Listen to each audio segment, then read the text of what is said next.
Welcome to our channel the cooking Chronicles. শীত পড়েছে, মনটা খুব খাই খাই করছিল, তাই নিয়ে চলে এলাম ইনস্ট্যান্ট শাহি টুকরা রেসিপি। তো কিছুই না, পাউরুটিগুলো এরমভাবে একটু ট্রায়াঙ্গুলার শেপে কেটে নিয়েছি আর ভেজে নেব, ডিপ ফ্রাই করে নেব সাদা তেলে। বেশ লাল লাল করে ডিপ ফ্রাই করে নিতে হবে। বছর তো প্রায় শেষ, আজকে 31শে ডিসেম্বর।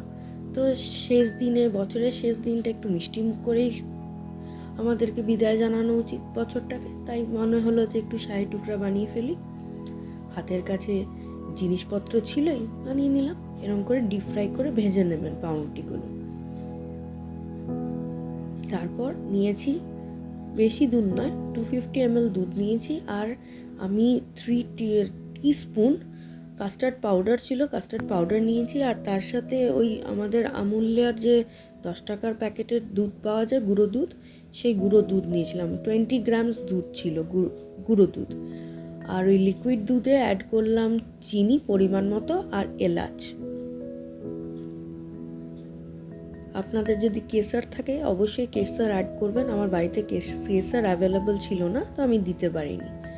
এবার উষ্ণ গরম দুধে কাস্টার্ড পাউডার আর গুঁড়ো দুধটা গুলে নিচ্ছি। বেশ ভালো করে গুলে নিতে হবে।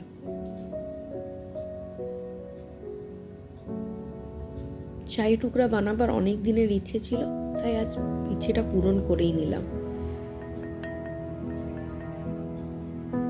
দুধটা গরম হয়ে গেছে, এবার ওই মিশ্রণটা অ্যাড করে দেবো।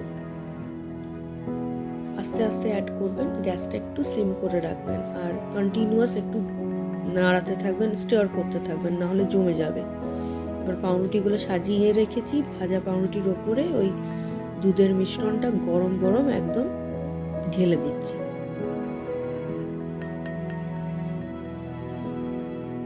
ওপর থেকে একটু আমন্ড কুচি ছড়িয়ে দিলাম গার্নিশিং এর জন্য। ব্যাস, ঠান্ডা ঠান্ডা সার্ভ করুন শাহি টুকরা। ইচ্ছে হলে গরম গরমও সার্ভ করতে পারেন।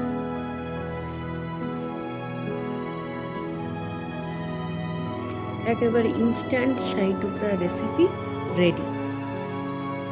বানিয়ে ফেলুন এই শীতের ছুটিতে। আজকেই বানিয়ে নিতে পারেন 31শে ডিসেম্বর। আপনাদের নতুন বছর খুব ভালো কাটুক এই কামনা করি, আর আপনারা আমাদের পাশে থাকুন এইভাবে। ভালো লাগলে রেসিপিটা একটা লাইক, শেয়ার আর সাবস্ক্রাইব প্লিজ করবেন। ভালো থাকবেন সবাই, ধন্যবাদ।